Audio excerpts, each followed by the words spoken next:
Hi guys, welcome to the Strange Man channel. In this video I will tell interesting stories. What are some NSFW secrets about the military? Story 1. I had a chick FWB at school who grew up everywhere and nowhere. 20 minutes after first meeting her, she was hanging with my new roommate and I in our room, says these clothes are uncomfortable, and before I could even turn my head she was on my bed. She had later confided in me that she started soldiers on base at 13, and a lot of times it was consensual. And she said she was definitely not the only child being raped. I stopped messing around with her for a long time after that and was just a good friend for her to lean on until SR year when she was still very much in therapy and we tried dating slowly. It didn't work out, but I always wish her the best. Story 2.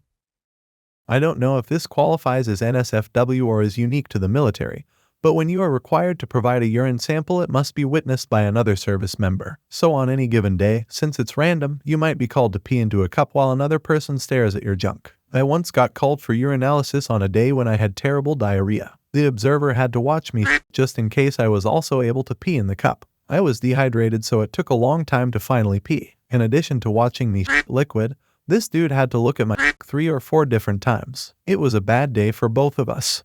Story 3. The amount of unreported injuries to doc or to command, thus leading to lifelong issues. On the other hand, if you do go to doc about an issue, you'll be berated and told you are lying about an issue to get out of duty. PT. Was ignored and told I was lying about back, sciatic issues for months by doc. Jumped chain of command, went to my captain, had an MRI, x-rays of my lower back, and a month later had a microdiscectomy of my L5. Damage was done, medically ineligible to re-enlist 7 years later, and have to get a spinal fusion due to severe disc degeneration and chronic sciatic pain and permanent nerve damage. Story 4. I was in the Navy in the early 92nd. I spent a total of a few months in the Philippines and Thailand. We were handed a box of before we left the ship. Some of the things I saw: walk into a bar and have 5 minutes 10 girls run up to you to try to get you to pay their bar fine. Rent them for the night. Walk into a massage parlor and see 30 women behind glass with numbers on their shirts and you picked one. A bar where women shoot ping pong balls out of their vajayjays, pull strings of razors blades out of them, or stick a whole banana up and drop out slices. A game called Smiles where a woman would go under a table and take turns going down on whoever was there. The first one to smile paid for a round. I had friends wake up while getting a tattoo with no recollection up to that point, other friends sleep with ladyboys, with or without their knowledge, and others who had no idea how many women they had with. Me and my buddy were chased out of a bar by a screaming, knife-wielding and nobody even looked up from their beers. Looking back, it was legitimately scary the freedom we had for debauchery. Hangover Part 2 came close, but it was still very tame compared to back then. Story 5. Had a former U.S. Marine sergeant tell me about his crew overseas. One of them bought a fleshlight and they all shared it, and all of them got chlamydia. These didn't clean the damn thing before they shared it. One of my commands, I'm Army, had a BN with some women who ran a ring of themselves. The one woman I knew who claims she knew what was going on. I didn't believe her for a second, but I was busy that day and didn't call on her. I was a supply sergeant. I actually had to work. Said they made about $40,000 as a group before they got caught 4 months into their deployment. Gross. I personally saw people in the Port O Johns. Had one of our range NCOs at basic tell us about his jack after every firefight he would. It started in Panama for him. He called it his Panama Jack. I mean, you do you saren't, but why you telling me? Later in life I had CID close down my building for a few days and a call was arrested when they found his shack on our maintenance facility. I got more, but these are the ones worth writing down. The others are pretty normal and cheating at work. Story 6. 1. We had a golden child in our unit. All the leadership loved him, especially our operations superintendent. Guys used to go to the NCO club, get drunk and crash in the airmen's rooms to avoid DUIs. So this married guy, his wife was in our career field and in our unit, crashed in a female airman's room. She wakes up, comes to, she was drunk too, with McDude inside her going to town. They reassigned the female victim to another team. Non-standard procedure and signaled to everyone that accusations were false, female was wrong.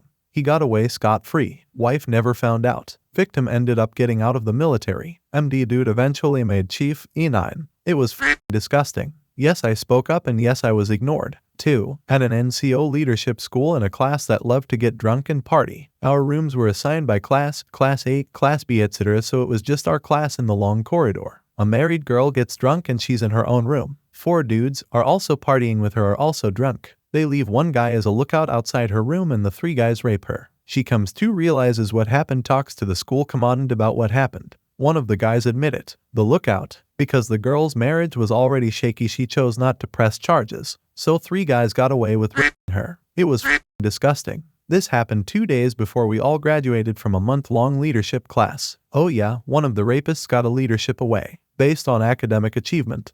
Story 7.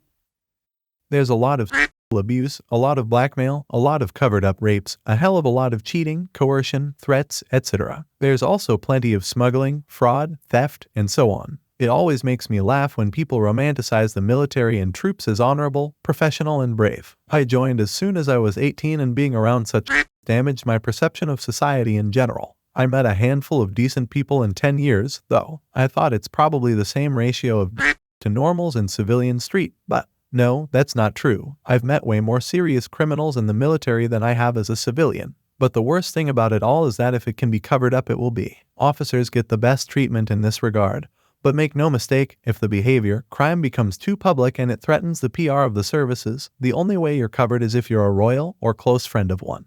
Story 8. You will intimately know others that you are not attracted to, out of pure necessity. When I was active duty, my barracks mate had a pilonidal cyst removed. You know, the kind between your cheeks. Because we were medics, he was sent back with all the packing gauze a man could ever need in 8 lifetimes, and told he would be fine to handle it himself. Except it's like, really hard to pack your own temporary So, as his roommate and another medic, it became my job. I spent weeks monitoring his booty for infection and repacking the site. I have images burned into my mind. We're still good friends. He's married and has kids now. He's doing well. We've known each other over a decade, and I guarantee you I could identify his body by just his before his wife would be able to, and I haven't seen him in years. Intentionally left vague, as if that needed to be said. Story 9.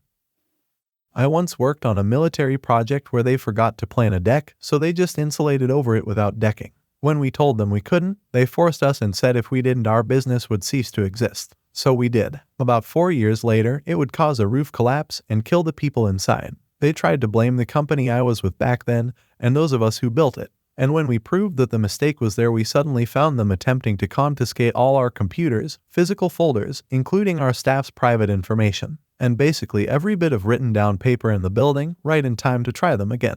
What they didn't know was one of our former staff members had been using his personal desktop back then. The information was accidentally leaked online, and the camera footage of their undocumented raid was stored on cameras, which saved it live to an online backup. They weren't aware. This also got uploaded, and suddenly they backpedaled. The families of the deceased had all the info they needed for court, and the company not only had proof of multiple illegal practices but that they were being framed. A link from an anonymous Yahoo email account was sent to everyone. The judge, every contractor that was on site, and the families. Suddenly, a hush agreement and a very large settlement was on the table within hours. With an agreement, the videos would be removed and destroyed. And that's how a small construction company grew to love YouTube. Well guys, if you liked the video, please like and subscribe to the channel. Thanks for watching. Bye everyone.